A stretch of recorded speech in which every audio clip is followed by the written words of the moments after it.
SCO summit एक event जहां दुनिया के सबसे पावरफुल लीडर्स एक साथ आए, लेकिन इस बार कुछ अलग था, कुछ ऐसा जो दुनिया के सामने ऑफिशियली कभी नहीं आया। रशिया के प्रेसिडेंट पुतिन ने कुछ ऐसा किया जो डिप्लोमेसी के दायरे में ऑलमोस्ट इम्पॉसिबल माना जाता है। पुतिन ने पर्सनली मोदी जी का वेट किया उनके बायलैटरल मीटिंग से पहले। ये एक छोटी बात लग सकती है, लेकिन डिप्लोमेटिक प्रोटोकॉल में कोई प्रेसिडेंट कभी किसी लीडर का वेट नहीं करता। अब सवाल ये है, पुतिन ने ऐसा क्यों किया? सोर्सेज के मुताबिक रशियन इंटेलिजेंस ने एक पोटेंशियल थ्रेट इंटरसेप्ट किया था। मोदी जी की लाइफ के खिलाफ रशियन और इंडियन सिक्योरिटी एजेंसीज के बीच तुरंत कोऑर्डिनेशन हुआ और फिर पुतिन ने इंसिस्ट किया कि मोदी जी उनके साथ उनकी पर्सनल ऑफिशियल कार में चलें, ना कि इंडियन कॉन्वे के साथ। जब मोदी जी समिट के बाद इंडिया वापस आए तो उन्होंने एक क्रिप्टिक रिमार्क दिया। रात ही मैं जापान और चीन की यात्रा करके वापस लौटा हूं। आप गया था इसकी ताली बजा रहे हो, आया हूं इसकी ताली बजा रहे हो। एक लाइन पर हजारों सवाल का जवाब छुपाए हुए।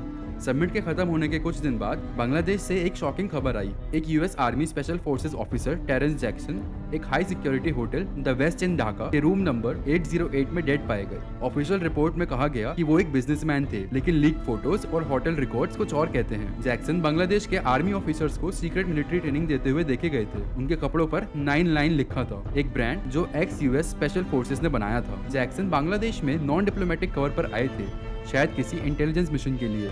एम्बेसी ऑफिशियल्स ने उनका रूम तुरंत सील कर दिया, पर्सनल बिलोंगिंग्स ले गए और उनकी बॉडी को बिना प्रॉपर इन्वेस्टिगेशन के यूएसए वापस भेज दिया गया। एक के बाद एक मिस्टीरियस डेथ्स होने लगी। ढाका और चिटागोंग में 3 अमेरिकन सिक्योरिटी कॉन्ट्रैक्टर्स डेड पाए गए।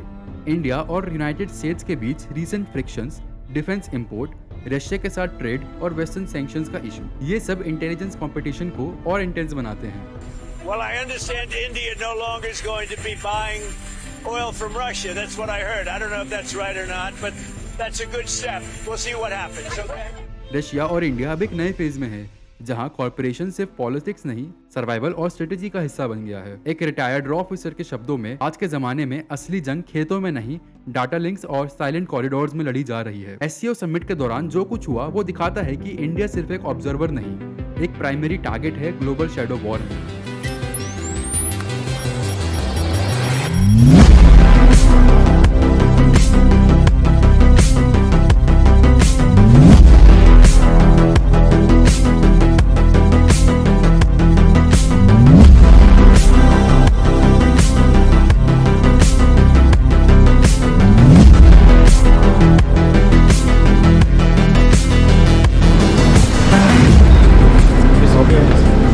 Thanks for everything. All the best. Keep in touch. And anything for me, please let me know.